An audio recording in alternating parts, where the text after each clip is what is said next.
Well, I'm starting this series, God is Not Dead. And the reason is because I am so tired of the abuse that Christians are getting in not only in the media, but especially in the classroom. And there is this mockery of Christians as being pre-scientific or anti-scientific or anti-intellectual. So what I want to do is start a new series to give you really simple evidence that science gives you that proves God exists. And what I want to do in this series is to show you that science is the friend of Christianity, but actually the adversary of atheism. And what I want to give you is, in this series, are questions atheists cannot answer. And they don't want you to know those questions. So I'm going to begin today with one of the most basic questions of all that an atheist cannot answer. And that is, why is there something and not nothing? This is a fundamental question of philosophy and science. By that I mean, why is there a universe? And remember, the universe is everything material that there is. Quasars, stars, planets, everything that's material is the universe. There's nothing left out of the material universe except the supernatural, which the atheist denies there is the supernatural. So what it wants to say is the universe is everything that is, and there's nothing beside it. I want to show you that they cannot explain the existence of the universe, whereas Christians can. And that science is on the side of Genesis 1. And that's where I want to begin today. This is one of those times when I wish you'd bring your Bible so you could write notes in. Because this first sentence of the Bible is a blockbuster. In the beginning. One of the things you must understand is that the idea that the universe had a beginning is devastating to an atheist. Devastating. But science has proven it is true. It used to be believed, even through Einstein, that the universe was eternal. It was with Hubble in the 1920s and others that they began to see that they began to prove scientifically that there was a beginning of the universe. It's called the Big Bang. It is part of the credo of science today, and I'm going to talk about that in my message.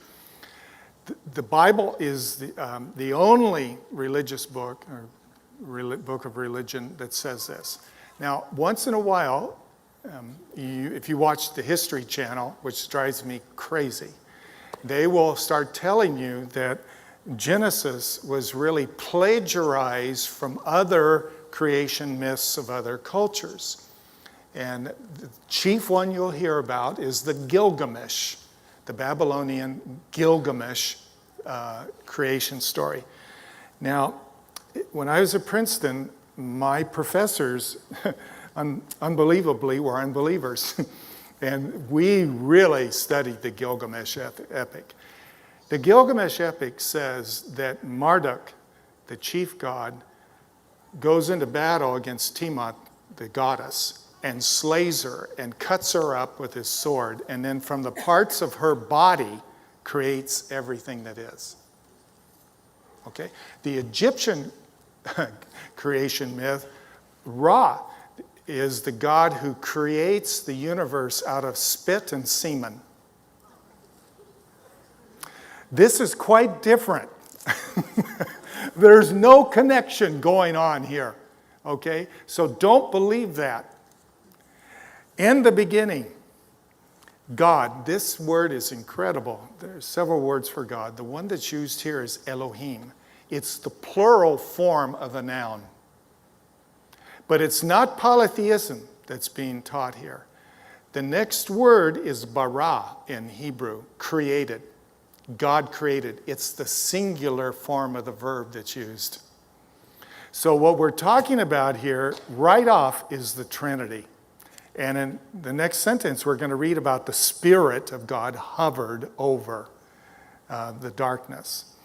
This is really quite incredible. In the midst of a polytheistic world, everybody believed in many gods. Genesis 1 begins with a singular God and the beginning of time and creation. This is unbelievable, and atheists cannot answer this. Okay, in the beginning, God created the heavens and the earth. That is everything. The universe, okay? The heavens and the earth. The universe. Now the earth was formless and empty, darkness over the surface of the deep, and the Spirit of God was hovering over the waters. Verse 3, and God said, let there be light, and there was light. Do you get that? He doesn't lift his finger, he just speaks, an utterance. His word, and it happens. That's going to be really important later on. He just speaks, and the universe begins. The utter power of this God. Okay. Now, what's incredibly important is the stars are not created until the fourth day in verse 14. Wait a minute. How can there be light without suns, stars, quasars, other things like that? How can there be light? They're not created till the fourth day. How do you explain that? Let there be light. In other words, Genesis is teaching that the beginning of time and the beginning of everything that is material started with light. Okay? We want to talk about the science of that in just a little bit. Okay? Now I'm going to move over to 1 Peter. And it's 1 Peter 3, and verses 14 and 15 I wish you'd underline. And this is incredibly disturbing that so many Christians will say, they won't give a reason for their faith. They don't have a reason. They just say, I believe. I just believe. And I want you to know the Bible says that's insufficient and unbiblical to just say, I believe. We are called to have reasons for our faith.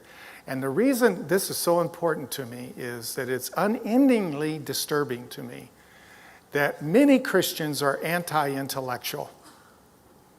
That somehow or another, the intellect is sub-spiritual. And I would just remind us that it is God who created the mind and logic. And the universe, the laws of the universe are logical and predictable, intelligent. So, that's so important. We must be intelligent about what we believe. In verse 14 it says, but even if you should suffer for what is right, you are blessed. Do not fear what they fear. Do not be frightened. But in your hearts set apart Christ as Lord. Always be prepared to give an answer to everyone who asks you to give the reason for the hope, that is the faith that you have. But do this with gentleness and respect. Now, there are Christians who will argue their faith and they are not gentle and they're not respectful, they're uncivil. And that is an embarrassment to Christ. Okay? Even if you're right, don't lose respect for a person no matter what they believe. Okay? But we're to be prepared. Peter says to the early church, he dies in 66 BC, AD. He says, give a reason for your faith. Why? Because Christianity was under attack from all quarters. How can you believe in the resurrection? How can you believe God became human? How can you believe he rose from the dead? Etc., etc. And Peter's saying, don't tell them, well, I just believe. Give them the reasons for these beliefs. And that's the purpose of this series. Before he died recently, Sam Harris was an influential atheist. And he regarded Christians with contempt. In fact, he devoted an entire book to expressing his contempt. He titled it Letter to a Christian Nation. And in it, he literally calls for a jihad against Christianity. He says, science must destroy Christianity. Richard Dawkins, a zoologist at Oxford University and probably the best known evangelist for atheism, wrote in his book, The God Delusion, quote, "If you meet anyone who claims not to believe in evolution, that person is ignorant, stupid, or insane." The tone of that characterizes what the Wall Street Journal has called militant atheism. Militant atheism. It regards Christians as ignorant, as unscientific, as pre-scientific, as, well, stupid.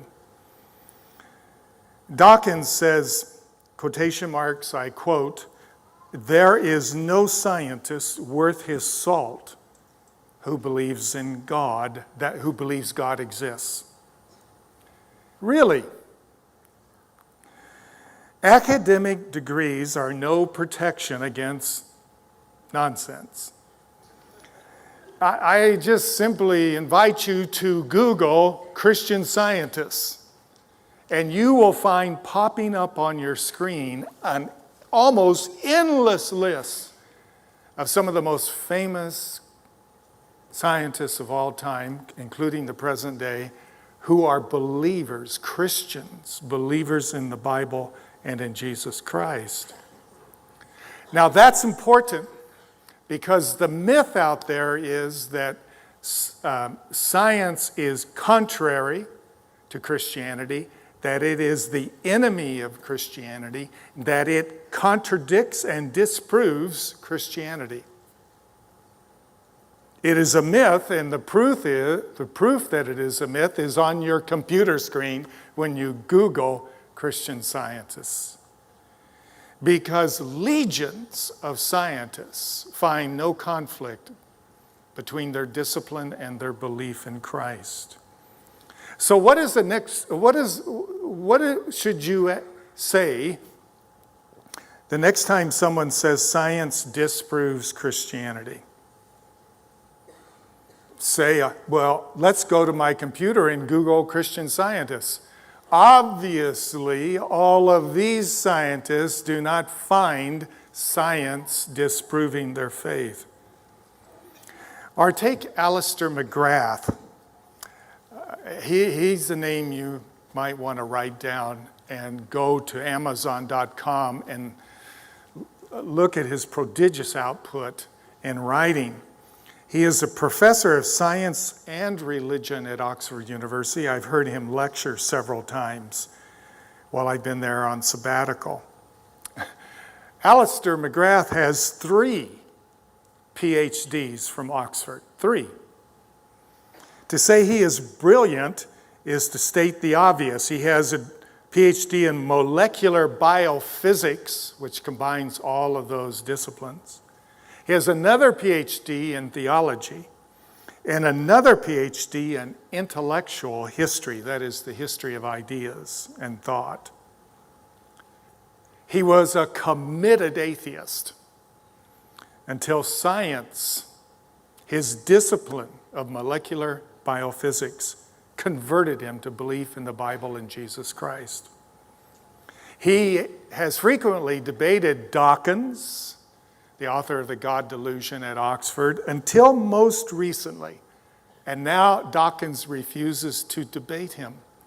And the reason is Dawkins' PhD in his discipline is merely zoology, whereas McGrath is in the right discipline of cells in molecular biophysics, and he's just simply outgunned. Don't let anyone tell you that being a Christian is unintelligent.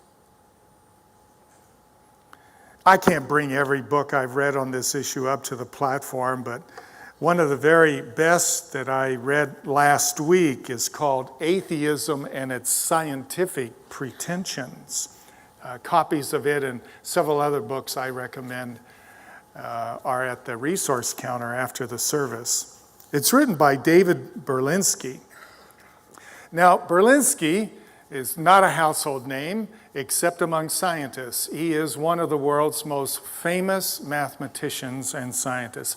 And I assume that you know that mathematics is the language of science. Things now are not discovered by telescope. They're first, the universe is explained and known through mathematics. So he is a brilliant person. He is also a secular Jew. He says he does not pray and he cannot remember anything that he was taught in preparation for his bar mitzvah. But he writes this book, which actually has tongue-in-cheek humor. It's really quite funny. He writes this book because he said he's just tired of some scientists mocking belief in the existence of God, using specious or false arguments. And so he is devastating to Dawkins and others.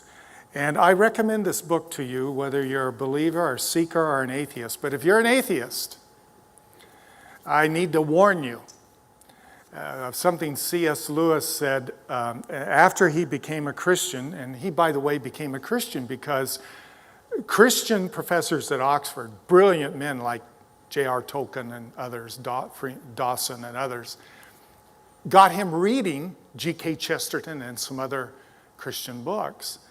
And eventually, as he read these arguments, he became a Christian. And afterwards, after he became a believer, he wrote his autobiography, Surprised by Joy. And he has this stunning sentence in it. He says, anyone wishing to remain an atheist cannot be too careful about the books he avoids reading. If you're a committed atheist and you really do not want to countenance the existence of the biblical God, avoid this book. There's another stunning book that I read last week in preparation for this series, and it's by the world's most famous atheist, who now is a Christian, a believer in God. His name is Anthony Flew, and this book is called There Is a God. He crosses out no, because he used to be an atheist. There is a God. How the world's most notorious atheist changed his mind. Oh my gosh. I remember reading, he's now in his 80s, and he changed his mind in 2002. But if you Google him, you'll find multiplicity of publications, over 30 books that mock Christianity. And now he writes a book about how he believes God exists. This caused within the atheistic, intellectual atheistic community, hysteria. Because he is the patron saint of Dawkins, of all intellectual atheists. How could he betray the jihad against belief in God? I remember reading him when I was a philosophy major. At Stanford, one of his most famous books, it's simply titled God and Philosophy. With his arguments, I was a new Christian, and I was just open to all sides of view. And it was against belief. So the question you have to ask is, why does the world's most famous atheist become a believer in the existence of God? What changed his mind? He did not have some mystical experience. He was not on peyote or some of the things you've been on when you were in college. No, none of this happened. The simple answer from him is science. And specifically, the discovery of the Big Bang, which I want to speak about in a minute. In this series of messages, my aim is to show that science is the friend of the Bible and Christianity, not the enemy, in spite of all that you've heard. Always remember this. Just because most people believe it doesn't make it true. At one time, medicine thought the way you healed people was to bleed them. Probably that's why Mozart died. And at one time, most everybody believed the earth was flat, and they were flat wrong. So just because everybody believes it doesn't make it true. Even Christians. There are things that some Christians believe, even a lot of Christians, that are just not true. So what propels me in this is to show that science is actually the adversary to atheism. And that is why that it is friendly towards the Bible and Christianity is the only explanation of why legions of famous scientists are believers in Christ and the Bible. Find no contradiction. What propels me in this is something that, one of the things I do remember from being a philosophy major was reading Plato when he quotes Socrates as saying, "Dare to follow the evidence wherever it leads." And that's an operating principle in my life. It started way back then.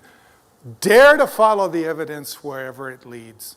And I've said to you many times, as a believer, I am never afraid of the evidence. And that's why on my sabbaticals, the study of archaeology, the study of intellectual history, and so on, and all I do is get more sure of the accuracy of the scriptures. Dare to follow the evidence wherever it leads. And I hope that you will do that, and that this will encourage especially students in high school and those going to college, because what we find is that so many young Christians go off to college and they lose their faith in their first encounter with an aggressive atheistic professor. And they're unprepared intellectually to deal with the issues, because so many churches and so many youth groups are really not wrestling with the real intellectual issues of belief. It's focused on how to have a good relationship with your girlfriend and don't get angry, and that's as far as it goes. We must prepare our young people intellectually to give a reason for their faith and not to be coward. And that's 1 Peter 3:15, which I read to you earlier today, says we are to be prepared to give reasons for our faith. In other words, it is unbiblical and unfaithful to simply say, I just believe. That is inadequate and insufficient according to the Bible. We are called as believers to be intellectual, be able to give intelligent reasons for our belief. Now, I also hope that I'm speaking to some of us who are atheists or agnostics. And, I commend you for even being here. It shows some openness to follow the evidence, or to at least give it a hearing. But I do have a tiny dare. I hope you'll stay through the whole series and consider it. But my tiny dare is that you will read Berlinski's The Devil's Delusion or any of the other books out there. Dare to read them and consider really high-powered intellectuals and their argument for the existence of God. At least consider it. So what is the scientific evidence for the existence of God? The first is this. Science has proven the universe is not eternal. It had a beginning. That causes apoplexy in atheists. It's devastating. Since Greek and Roman times, and even previously, it has been believed that the universe is eternal. The atheist Carl Sagan wrote, and I quote, "The universe is eternal. There never was a time the universe did not exist." Now, what is the implication that the universe always existed? Well, that's a very convenient belief, because if that's true, there's no room for God. And in fact, that's exactly the argument that was made. God is unneeded to explain the existence of the universe. But science has proven him wrong. There is a beginning to the universe. There is a time in which the universe did not exist. And this is choking atheists. And you'll see that as I develop this, their reaction to it. But it is now part of the science, of the body of science that is undisputed. It's undisputed. The universe, there was a time when nothing existed, because the universe is everything. Now stick with me. The universe is everything material that it is. If the universe did not exist, there was nothing material that existed. Nothing is nothing. Flew, the former atheist I referred to, world's most famous atheist, wrote, "Of all the discoveries of science, the greatest discovery is the discovery of God." Oh, science discovered God? Let that rattle around. What he means is logically, and this is very simple. It's very simple what I'm about to say, but it's devastating to anyone who says there is no God.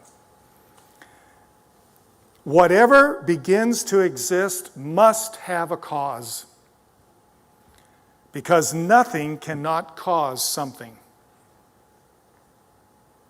Nothing cannot cause something. Nothing cannot create something. Just as a man cannot be his own father. The universe, because he doesn't exist, so how could he father himself? The universe could not be its own creator. So if the universe could not create itself, because nothing cannot create something. This is not that complicated, is it? Nothing cannot create something, because nothing's there to do anything. Do you see that? Nothing's there to do anything. So since nothing cannot create something or anything, there had to be a cause outside of the universe that is eternal and before time. Now, stick with me. The beginning of the universe is the beginning of history and of time and space. Space and time. That's what it means. Before the universe began, there was nothing. There was no space. This is hard for us to imagine. There was no space and there was no time, because nothing was here. Time began with the beginning of the universe.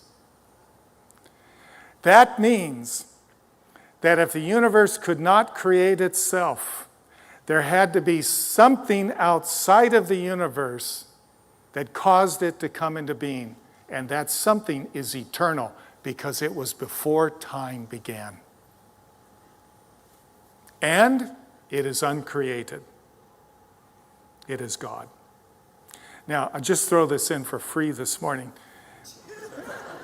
Dawkins, to get just how desperate Dawkins becomes. This is the question. When Dawkins is driven to the wall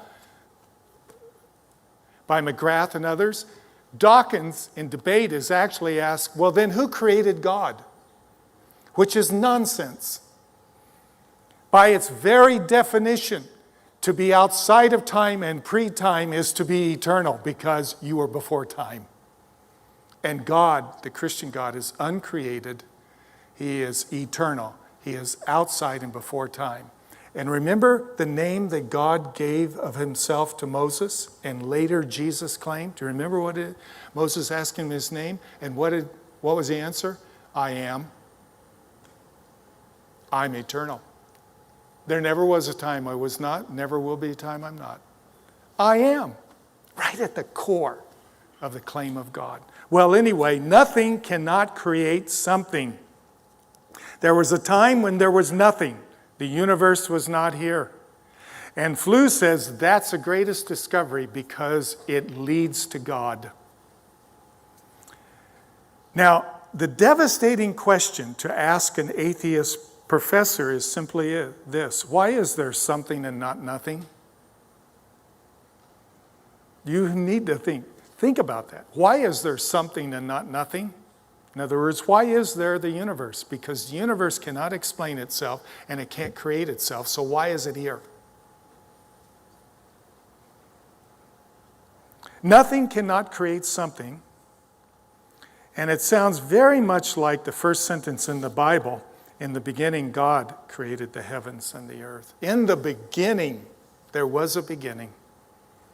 What we're speaking of is what science calls the Big Bang. And you see on the screen just a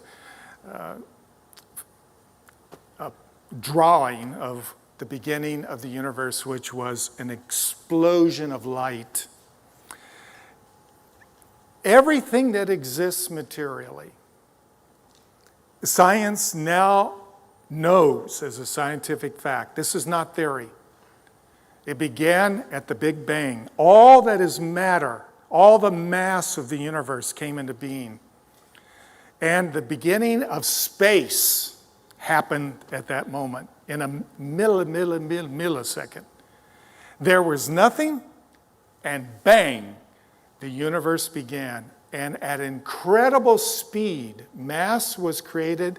And what they have discovered is that the universe is expanding, but it began as light. Gee, that sounds like verse 3. And God said, "Let there be light," before there were any stars. Science has proven, this is scientific fact, that the universe is expanding. Galaxies are traveling away from one another in speeds of excess of 200 million miles an hour. That's fast. 200 million miles. The universe, space, is expanding at that rate. Now, scientists say if the galaxies are moving farther and farther apart at such great speeds, it means once they were closer and closer together. That's not rocket science. It just is obvious. They were closer together. In fact, scientists will say now that we can go backwards and picture the Big Bang, the beginning of the universe, and it's a cone, and it's on your screen. We're at the outside, at the top of the cone that's expanding at 200 million miles an hour. But that expansion can go back not infinitely. It has to come to a point, a beginning. That's real important. So there is not infinite regression. There is a beginning point. Now, Stephen Hawking, you know, the very famous Cambridge astrophysicist. You've probably seen his book, A Brief History of Time. It was a bestseller. He's the guy in the wheelchair, that can't speak. He's totally paralyzed, works through a computer. He wrote in A Brief History of Time, and I quote, "Many people do not like the idea that time had a beginning because it smacks of divine intervention." Exactly. Now, what you're seeing as you read, you delve into the literature, is a priori convictions. That is, I'm committed that there cannot be a God, and I'm going to do whatever I need to make sure that God doesn't exist. So when this Big Bang, the beginning of the universe, began, it caused apoplexy within the atheistic community. Hawkins has written another book, just recently. It's called The Grand Design, in which he claims the universe was self-created. It created itself, and it did so by gravity. He said gravity was the way the universe created itself because it brought specks of matter together and began to form the masses we find in the universe. What's the problem with that argument? It's circular. It begs the question. First, where did the little bits of matter come from? Your assumption is a circular argument. But most importantly, this is what is so incredible to me. Gravity cannot exist without mass. There has to be mass for gravity. That natural law is non-existent if there is not mass creation. I'll give you an example. Jupiter, fantastic discovery. Jupiter is such a massive planet that its gravitational pull is enormous. And it's positioned just perfectly to intercept all these meteors and asteroids that would crash into the Earth, except it sucks them into itself. It's like a shield through its massive gravitational pull because of its mass. Black holes. Why do black holes just suck everything that comes within range into them and they disappear? Because they're the densest matter in the universe. Gravity cannot function without mass, so it's a circular argument. Nothing cannot produce something. I want you to think about this claim that the universe was self-creating, which is being rejected as nonsense. Nonsense can even be said by PhDs. Think about this claim. I put it on the screen.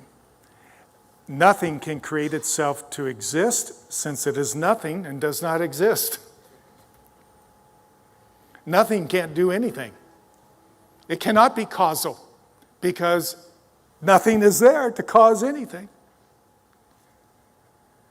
What does not exist cannot cause anything to happen since it does not exist. Therefore, the universe could not have caused itself to exist. Ergo, therefore, a creator must exist. That's why this discovery of the beginning of the universe is so traumatic to unbelief. Do you follow what I'm saying here? Nothing can do nothing. Nothing cannot cause something to exist because it's not there. This is a magician pulling a rabbit out of a hat. Why do I believe God exists? Because science has proven a beginning to the universe. There was a time when there was nothing, but nothing cannot create anything, and therefore science proves there must be a creator who is eternal and outside of time. So the question to ask the atheist professor is, how can nothing create something? And I guarantee you he will want to change the subject. Secondly, science proves God exists because of the discovery that the universe is fine-tuned for human life. Fine-tuned for human life. Let me recommend another book. It's called Rare Earth. It's by Ward and Brownlee. Ward is a well-known geologist, and Brownlee is a well-known astronomer and a member of the National Academy of Sciences. This book is so fascinating because what it shows is there are hundreds of scientific constants, like the force of gravity, like the speed of the expansion of the universe. If the universe was expanding at a faster rate or a slower rate by 1 × 10⁻⁻⁻⁻⁻⁻⁻⁻⁻⁻⁻⁻⁻⁻⁻⁻⁻⁻⁻⁻⁻⁻⁻⁻⁻⁻⁻⁻⁻⁻⁻⁻⁻⁻⁻ to 686 power, so I forgot exactly what it is. It'd collapse in itself. That's 686 zeros behind one. That's more money than Donald Trump has by a long shot. That's a big number. Life in this universe is on a razor-thin edge. And there are hundreds of factors that come together that all have to be just right or there's no life. And this book, a geologist and this astronomer described that. I'll give you just a few. The tilt of the Earth's axis. If it wasn't just so, the Earth would freeze or burn up. The magnetic field of the Earth that protects us against cosmic radiation that would kill us, or the magnetic field, which is unique in our solar system at least. The thickness of the Earth's crust. All of these things, even the orbit of the Earth, which is different from the other planets in our solar system, make it possible for life. But you know what really is interesting is tectonic plates is something very rare, and the Earth has tectonic plates. That means, you heard of continental drift. There are 8 of them. And that means the continents are slowly shifting on the Earth. And what that does is recirculate carbon dioxide in our atmosphere. That makes possible air in our universe. But you know what it makes possible? The water in your swimming pool. Without this happening, water could not stay on the surface of the Earth. But most importantly, the tectonic shifts, the plates shifting, produce the Earth's most potent defense system, which is the magnetic field of the Earth, which keeps us from being killed by cosmic radiation. Who would ever think of that? All these factors say that the universe has been fine-tuned for life. Paul Davies, he's an agnostic. He is not favorable towards Christianity. He's a mathematical physicist. Remember, math is the language of science, the discovery. Astonishingly admits, and I quote, "Scientists are slowly waking up to an inconvenient truth. It seems that somebody, person, not a natural force, has fine-tuned the universe for human life. The impression of design is overwhelming," end of quote. That's from an agnostic. I'm not quoting any Christians in this whole message. Those who are unbelievers. Physicist Freeman Dyson, and I quote, "The more I examine the universe and study the laws of nature, the more evidence I find that the universe knew we were coming." I could multiply quotes like that from scientists for pages. It is part of the scientific, undisputable canon that the universe is fine-tuned for you to be alive. One more, Sir Frederick Hoyle. He's a committed atheist and one of the world's most famous physicists. Says, "Nothing has shaken my atheism as much as this discovery of the universe being fine-tuned for life." Psalm 19:1 came to mind as I wrote this message. "The heavens declare the glory of God, and the skies proclaim his work." The question to ask an atheistic professor is this: how do you explain that the laws of nature are all rational, predictable, make even science possible? Why? And why do they continue to be predictable? If a supernatural mind is not behind the laws of nature, how do you explain their rationality? How do you explain that the laws of nature even exist? And how do you explain that life in this universe is fine-tuned for me to live unless there is a supernatural God who is planning my creation.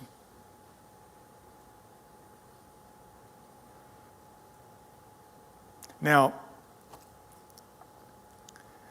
what I'm trying to establish is that many, many scientists know the problems with unbelief. They know the evidence I've just given you pointing towards the existence of a creator, and yet don't believe. Their reasons for not believing are not scientific, they're emotional. They're an a priori prejudice against it, and they admit it. Let me give you one other quote from Dawkins. Listen to what he admits.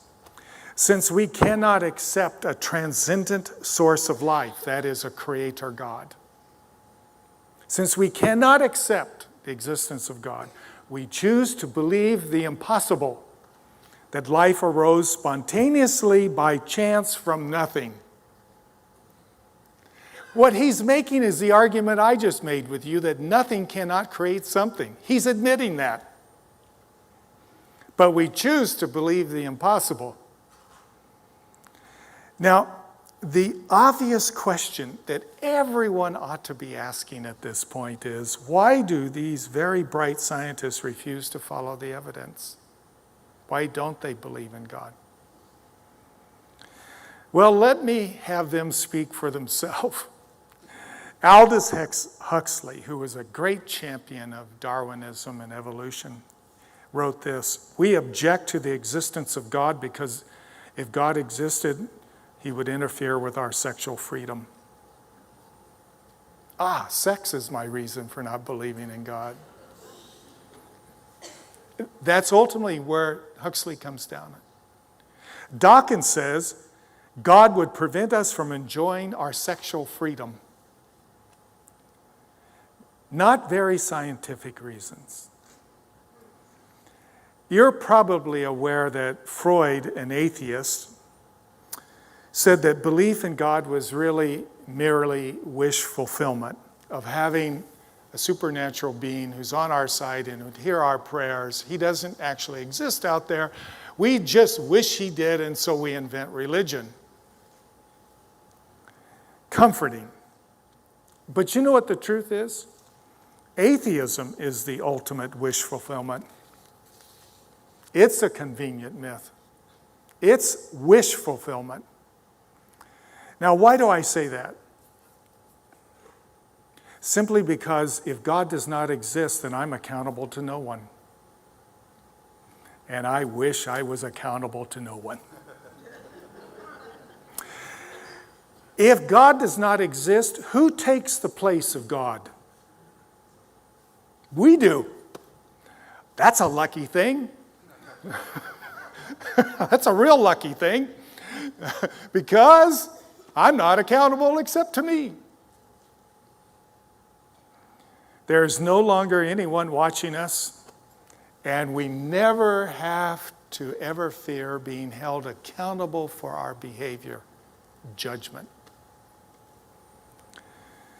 Now, often, I want you to just hold that thought, because one of the arguments that is ad nauseum against Christianity is that Christianity is the source of most of the suffering in world history. Now, for an atheist to say that, they never want to talk about the 20th century, because the 20th century is really quite embarrassing to anyone who would make that argument, because it was the bloodiest century by far in history. They'll want to raise up the Spanish Inquisition, which a piddly number of people were killed, just in the dozens or 20s, scores. Whereas in the 20th century, upwards to 500 million people were slaughtered. And who was in charge? The atheists were. Stalin, Hitler, Pol Pot, Mao Zedong. And what they did was, they believed no one was watching and they'd never be accountable.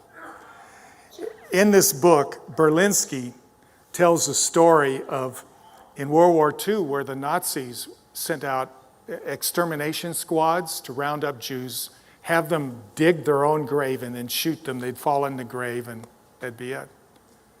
And he tells a story that this one Hasidic elderly Jew was being made to dig what he knew was his own grave.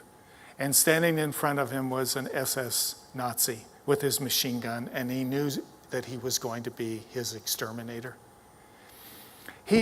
After he had dug his own grave, he stood straight up next to the shovel, and he looked that SS trooper in the eyes and said, "God is watching you."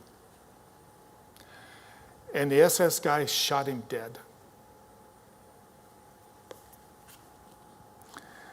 Berlinski writes, what Hitler did not believe and what Stalin did not believe and what Mao Zedong did not believe and what the SS did not believe, what the Gestapo did not believe, and what Nazi doctors did not believe, our communist intellectuals, our brown shirts, our black shirts, did not believe that God was watching what they were doing. Ideas have consequences. In the last 20 years, we've seen the fastest growing religion to be atheism. Now people are proud of being atheists as somehow being superior intellects. And you see some people say the dying of Christianity. And what do we find happening to our families, to our marriages, to our commitments to one another, to ethics and business, the greed that is going on? What do we find happening when people believe God is not watching and they're never accountable? Moral chaos and destruction. Ideas have consequences. If there is no God, there is no accountability for my behavior. I answer to no one. And if there is no accountability, then I can do whatever I want, and I'm dangerous to you. I'm dangerous. You can never really depend on me. Because, as Dawkins says, the selfish gene will take over, and I'll just do what's right for me.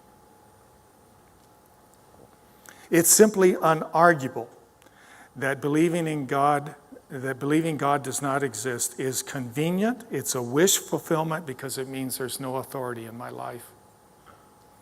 There's another question we must ask, and it's this: why is the universe fine-tuned for life if there is not a creator?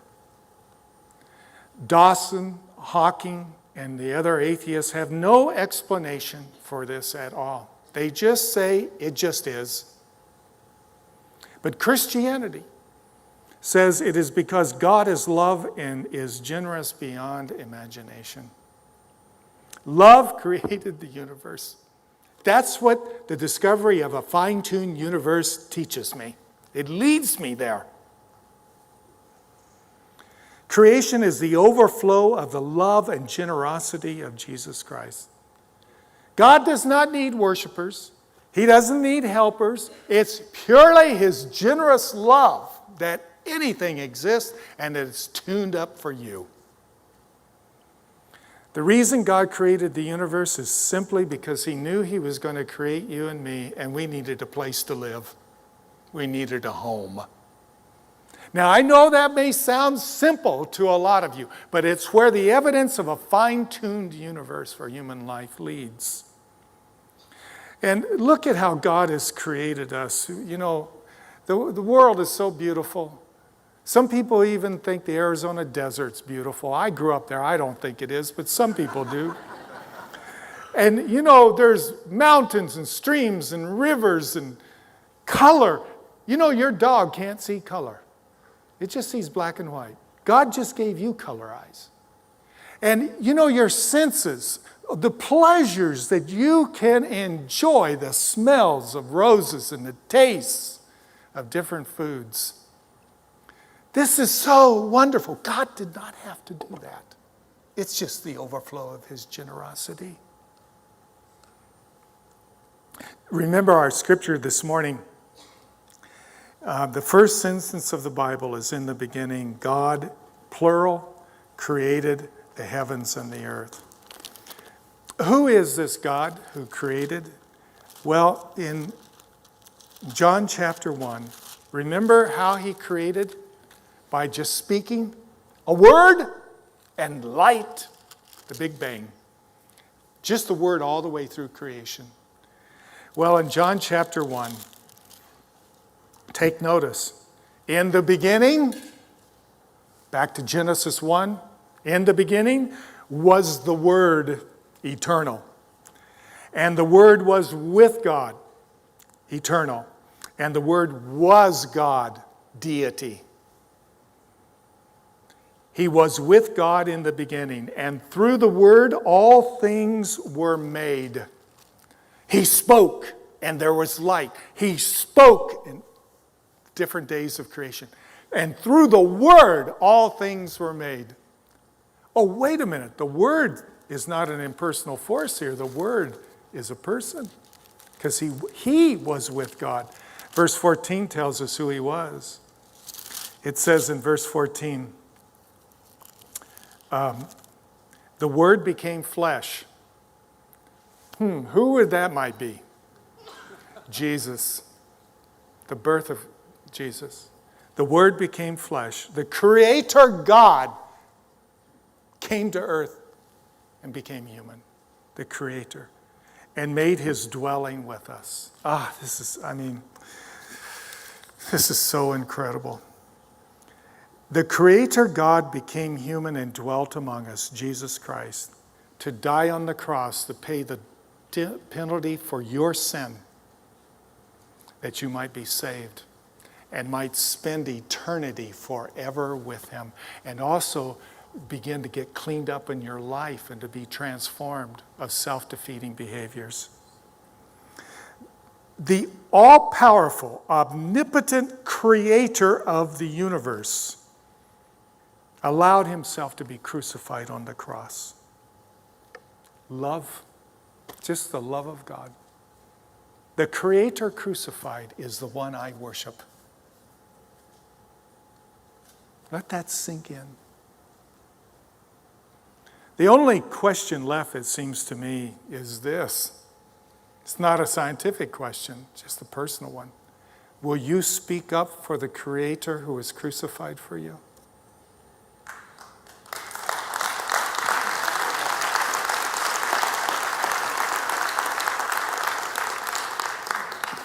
Lord, I pray that you would give us courage, but also intellectuality and gentleness, but to know why we believe.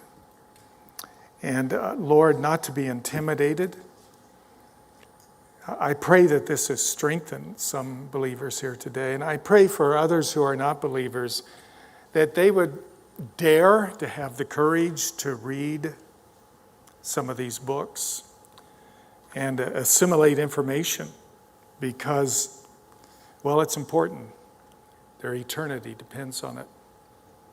I pray it in your name, Jesus. Amen.